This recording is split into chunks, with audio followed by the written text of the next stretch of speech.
Hey there, fellow deep divers. Today, we're swapping our scuba gear for some gardening gloves as we embark on a fascinating journey through the world of agriculture. We're going to uncover the intricate steps involved in producing the food that nourishes us, from the moment a tiny seed is planted to the bountiful harvest that graces our tables. Ready to get your hands a little dirty?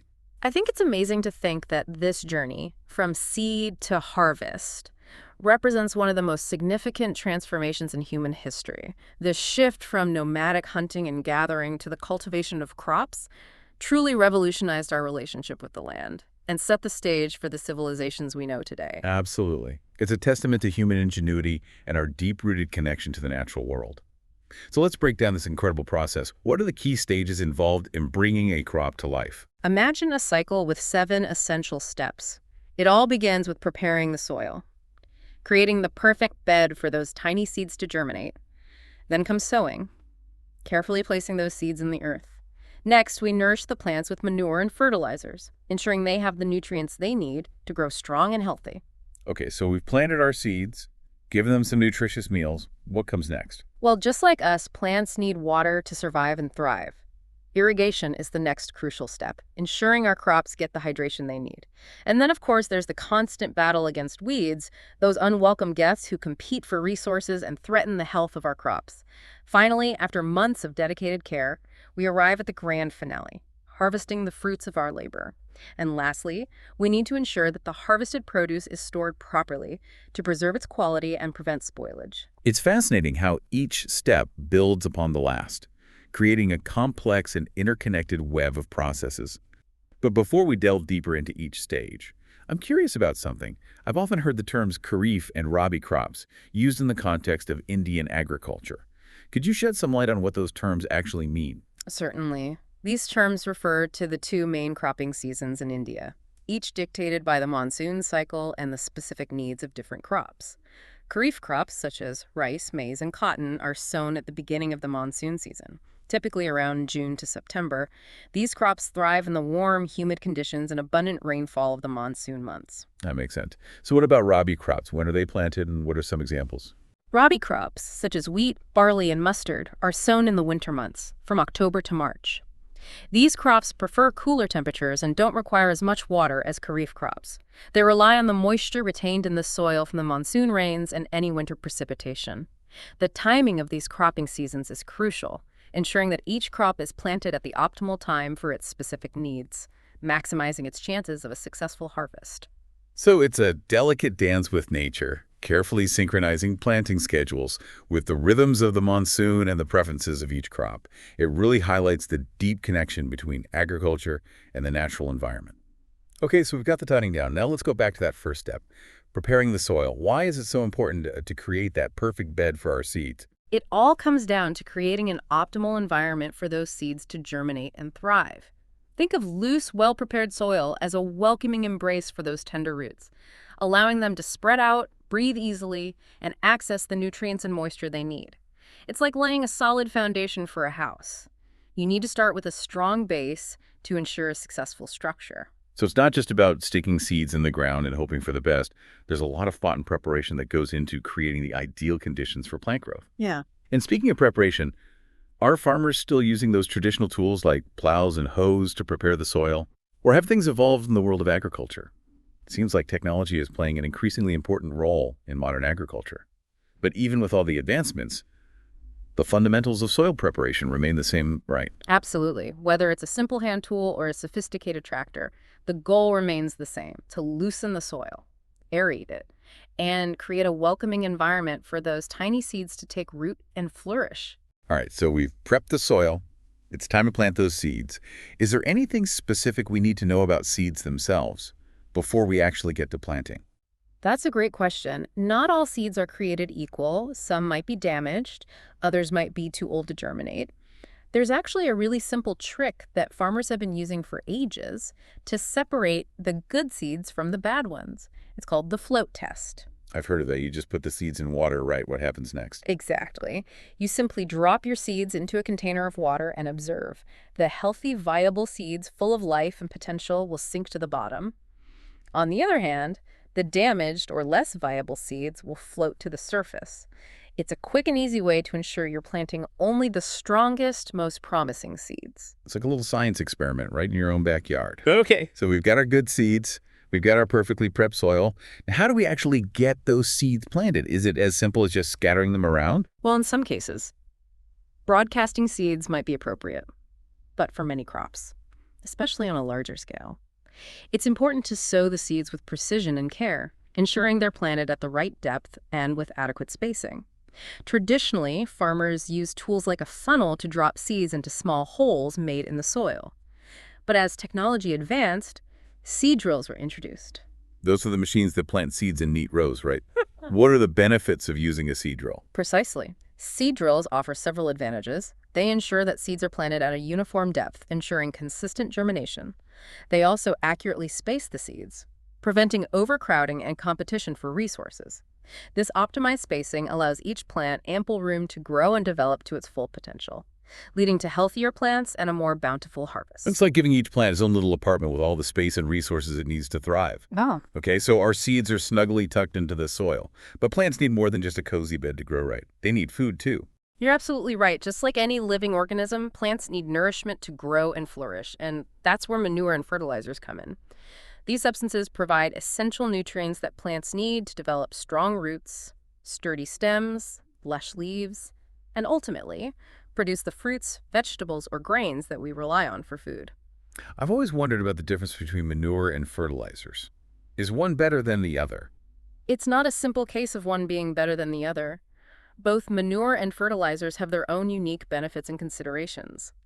Manure, derived from decomposed animal waste, is a natural source of nutrients and organic matter, which helps improve soil structure and fertility over time. So it's like a slow-release, all-natural fertilizer. What about fertilizers? Fertilizers, on the other hand, are manufactured chemical compounds that deliver a concentrated dose of specific nutrients, like nitrogen, phosphorus, and potassium.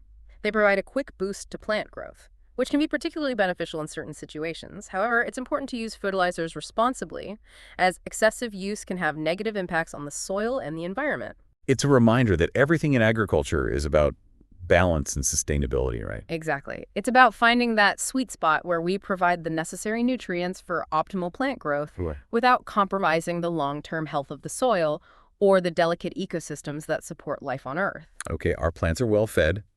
They have a comfortable bed. What's next on our agricultural adventure? The next stage is all about quenching their thirst. Just like us. Plants need water to survive and thrive. And in many regions, rainfall alone isn't enough to meet their needs. Especially during periods of drought or in areas with limited precipitation. That's where irrigation comes in. I know I forget to water my houseplants sometimes, and it's definitely not a pretty sight. So I can only imagine how crucial irrigation is for crops on a larger scale. You're absolutely right. Irrigation is the artificial application of water to crops, ensuring they have access to the moisture they need throughout their growth cycle. It's like giving them a refreshing drink whenever they're feeling parched. But isn't all water the same? Can't we just drench the fields and call it a day? Not quite. There are different methods of irrigation, each with its own advantages and disadvantages. Some methods, like flood irrigation, involve flooding the entire field with water. Others, like sprinkler irrigation, spray water over the crops like a gentle rain shower. And then there's drip irrigation. I've heard that drip irrigation is a very efficient method. How does that work exactly? Drip irrigation is like giving each plant a personalized drink. It involves delivering water directly to the roots of plants through a network of pipes and emitters. This minimizes water wastage, as the water is delivered precisely where it's needed, directly to the root zone. It's a very efficient method, especially in areas where water resources are scarce.